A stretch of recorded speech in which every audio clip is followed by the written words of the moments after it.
is to raise $1 million to charities that benefit children, and we could never achieve this goal if it wasn't for all of your help. I also want to thank my teammates. Doug Rothschild has done a great job emceeing this event this year. In the front here, we also have Andy Feldman, Hank Lochran. Kara Fleckenstein is running around the conference somewhere. I'm not sure where she is. And really the guy who puts the entire conference on is Willie Clark, who has worked tirelessly the past couple weeks to put this conference on.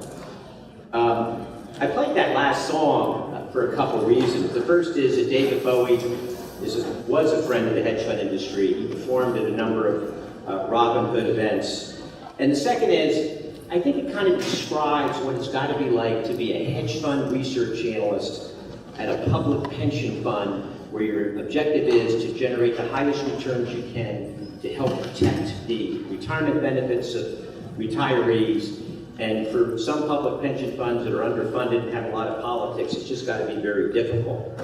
And what I want to talk about today is a recent article that came out about the state of Kentucky retirement system. And most of you in this room probably aren't aware of the article, didn't read it, but I guarantee you there are a lot of pension funds across the country and a lot of politicians that will read this article.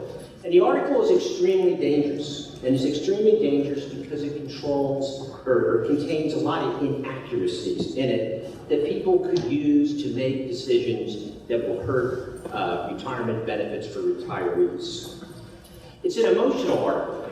There are a lot of quotes from people that have dedicated their life to public service and they're worried about losing their retirement benefits.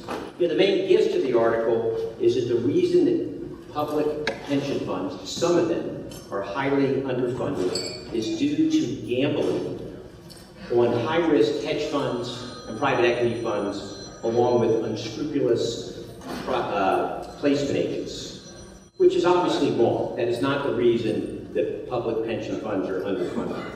Why should we care about this? Well, first is it affects the retirement of millions of current and future public servants. The second is it is a $5 trillion liability that is growing every year. The third is that either our taxes are going to be raised or benefits are going to be cut, which would be a tremendous shame. Despite the article's demonization of the hedge fund industry, we have seen the source of capital to the hedge fund industry grow in 2002 from 20% of the industry to 70% today. Institutional marketplace is important to everybody in this room, whether you work for a pension fund, an endowment fund, foundation, whether you work for a hedge fund or a service provider to this industry. It is the backbone of the industry, and it's why the industry has grown 9 years in a row, and why I expect it to reach an all-time high at the end of this year.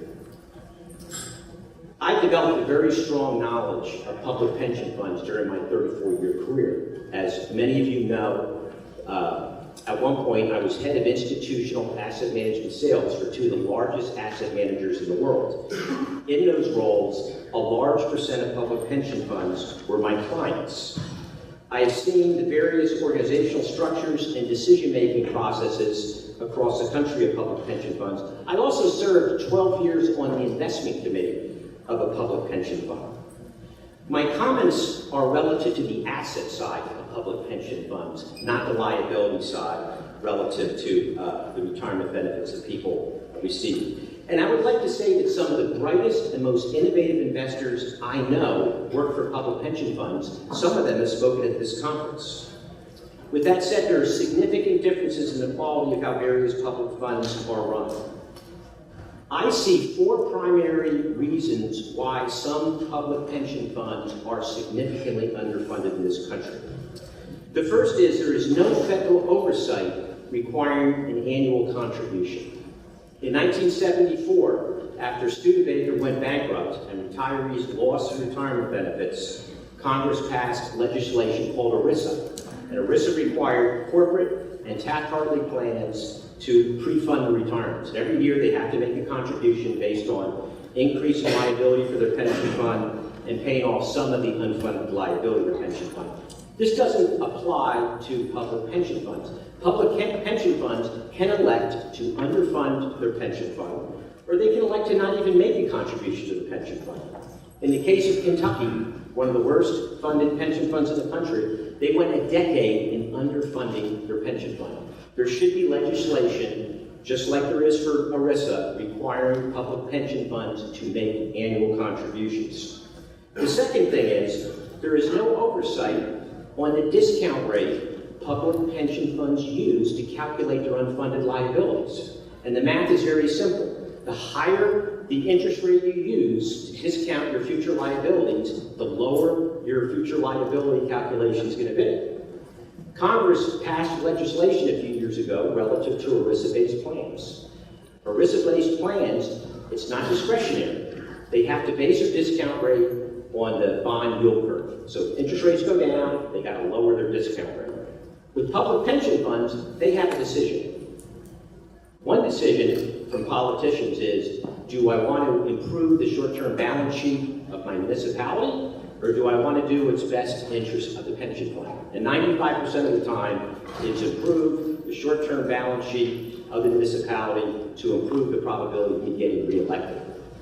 The result has been that for corporations, the discount rate tends to be 4 to 5%. For a lot of public pension funds, the discount rate is 7.5%, which puts a lot of pressure on the investment staff in order to generate those returns.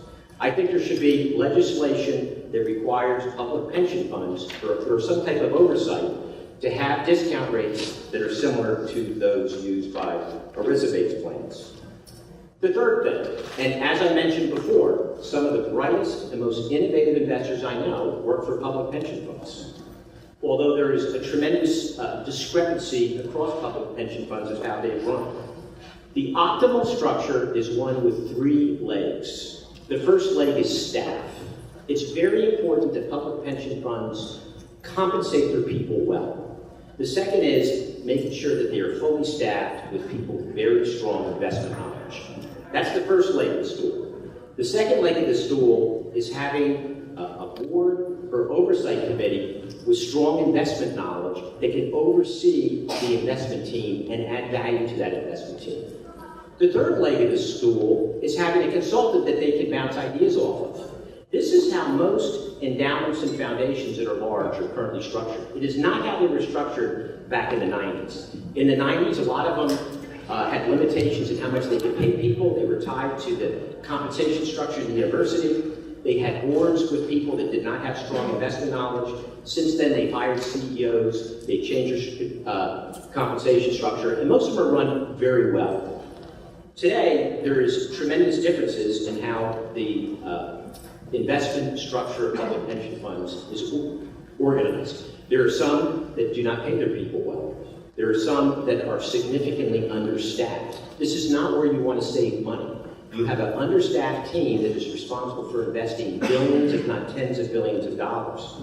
And I think one of the worst issues with some public pension funds is the lack of people with strong investment knowledge on the board or investment committee. A lot of public pension funds are staffed with public servants. They're very smart people. They have high IQs. They are leaders of whatever area of public service they are involved in, but they are police, they are teachers, they are firemen, they are sanitation workers, and they don't understand investments. And if they don't understand investments, they may make decisions based on relationships versus what's in the best interest of the public fund, of the assets of the fund. In the case of Kentucky, there was no requirement that anyone had any investment knowledge on the oversight committee until recently. The last thing I think that has to be done as far as federal oversight of public pension funds is eliminating politics from the decision of hiring investment managers. And I can tell you right now, if you do the last two, if you have an organizational structure where people are paid well, where they are fully staffed with very competent investment team, which is describing some public pension funds, and if you did that across the industry and you eliminated politics, you have no other ethical violations that some public pension funds have had. You don't have them with endowments and foundations. You don't have them with family offices. You don't have them with fund of funds because of how they're structured and how the people are compensated. It is extremely important that public pension funds have an asset allocation that maximizes a risk-adjusted return.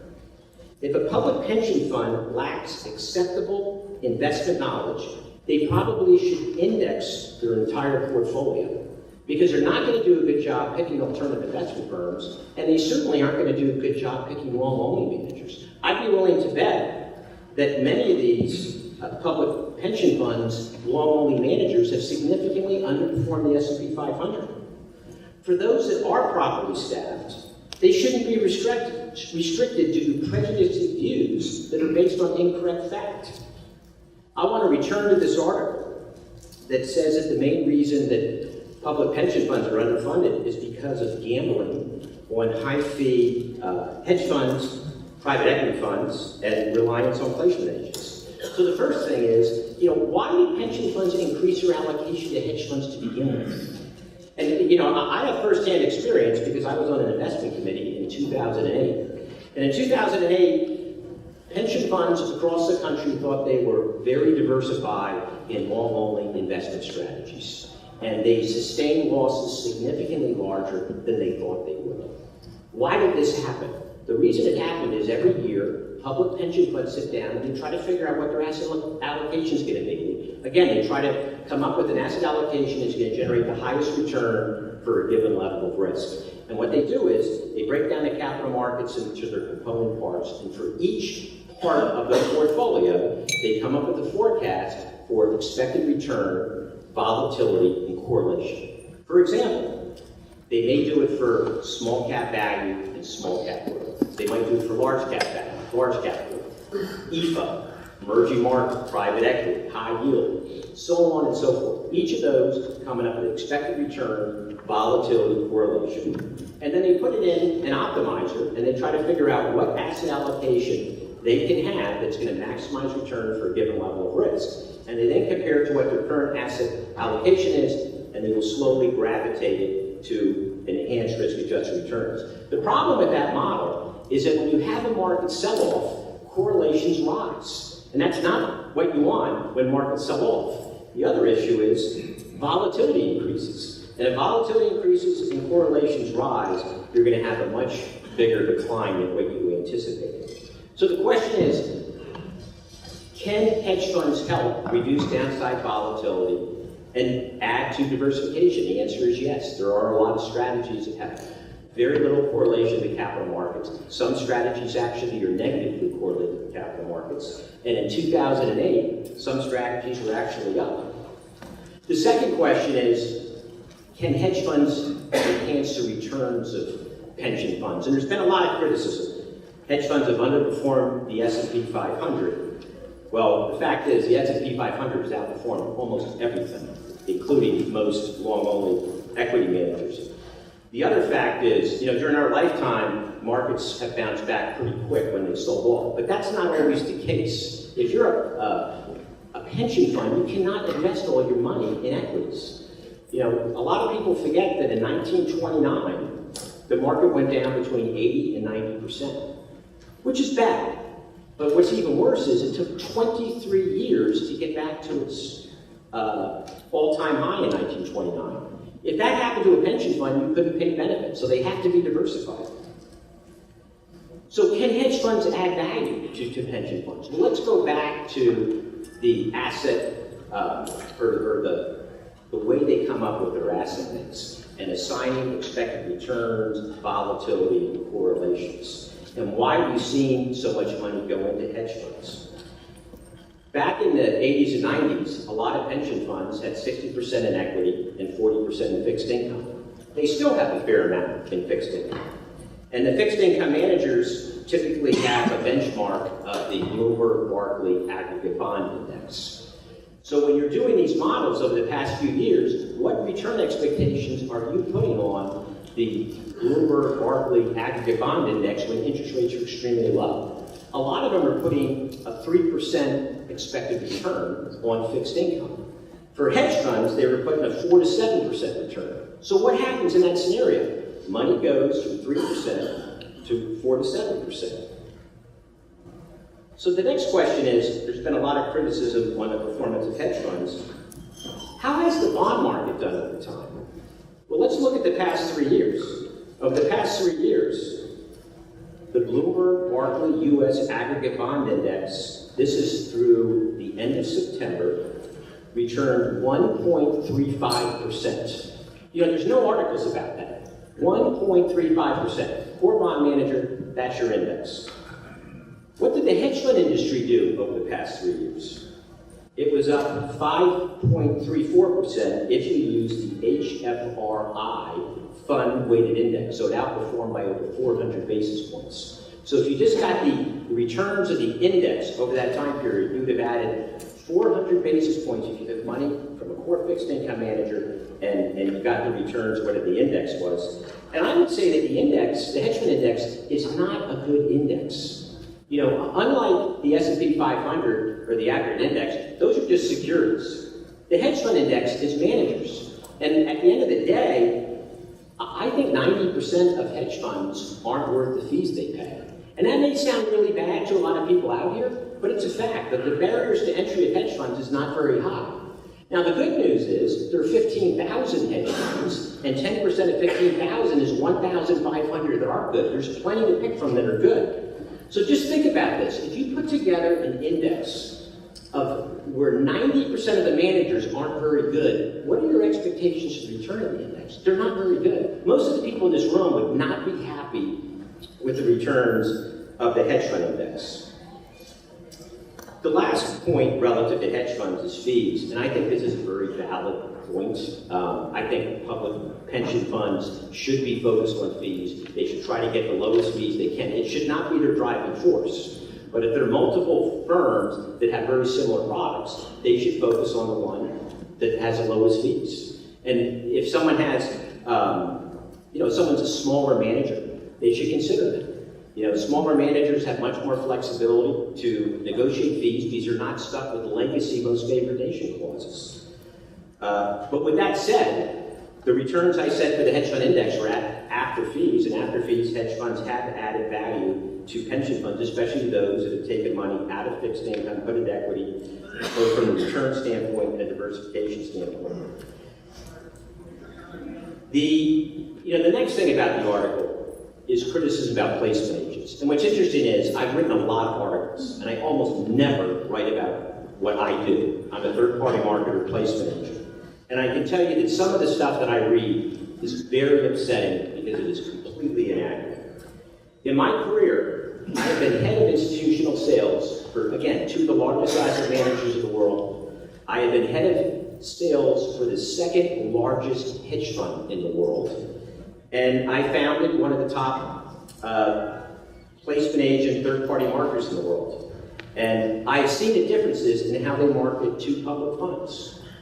Long-only firms that are very large, a lot of them have public fund sales teams. When I was head of institutional sales for Merrill Lynch, I had 4 people full-time whose entire job was to call on the staff, the trustees, the investment committee of public funds, and to build the strongest relationship they possibly could. They spend tons of time, this is 20 years ago, but they spent tons of time going to conferences, golfing, sitting by the pool, doing whatever they could, and the main objective was to leverage those relationships to get business. Well, most alternative investment firms don't do that. Matter of fact, I'm not aware of any, but maybe some do. Alternative investment firms kind of do it the old-fashioned way. They call on staff, and they try to explain what the differential advantages of their product are versus their competition. These alternative investment firms have 2 options. They can do it internally, or they can farm it out to a third-party marketer. In both cases, the hedge fund is paying for the third-party marketer for their internal staff. It's not the public fund paying for the third-party marketer. The third-party marketer is free to them.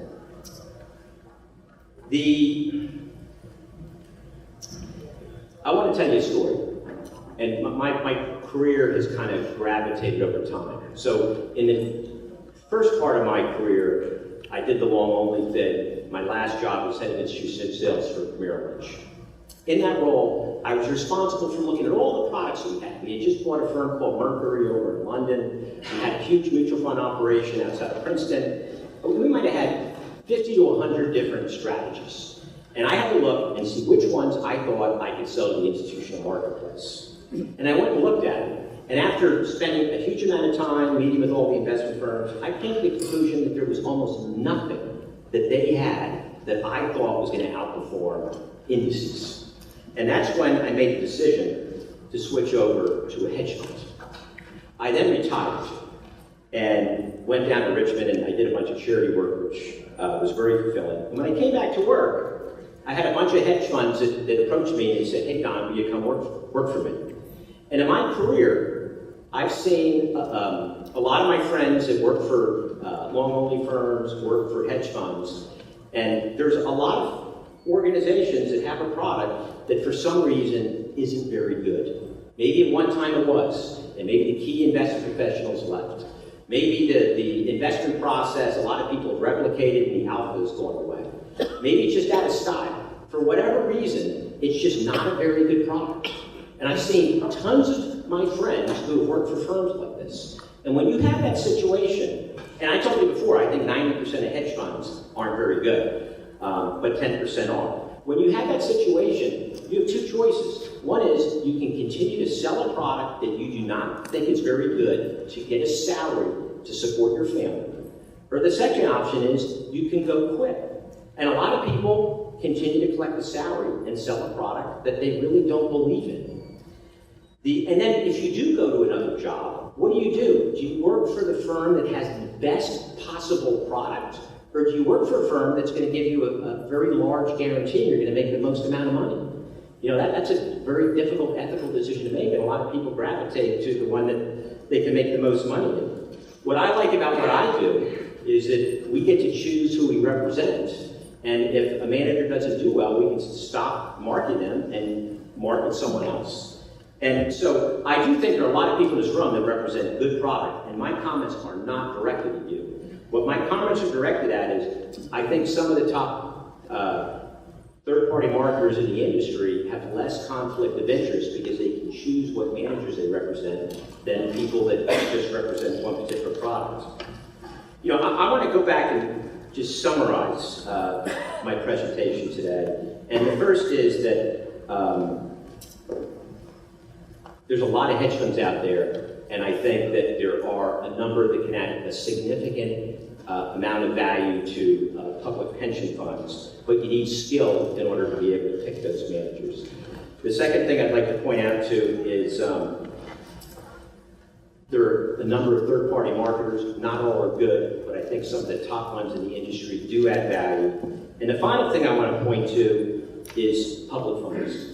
In order to reduce the unfunded liability of some of the public funds in the industry, I think it's very important that some type of legislation is passed that requires public funds to fund their pensions on an annual basis like ERISA, requires them to use a discount rate similar to ERISA, oversees an organizational structure to make sure they have the right compensation structure for people in place, and finally eliminates politics from hiring asset management firms.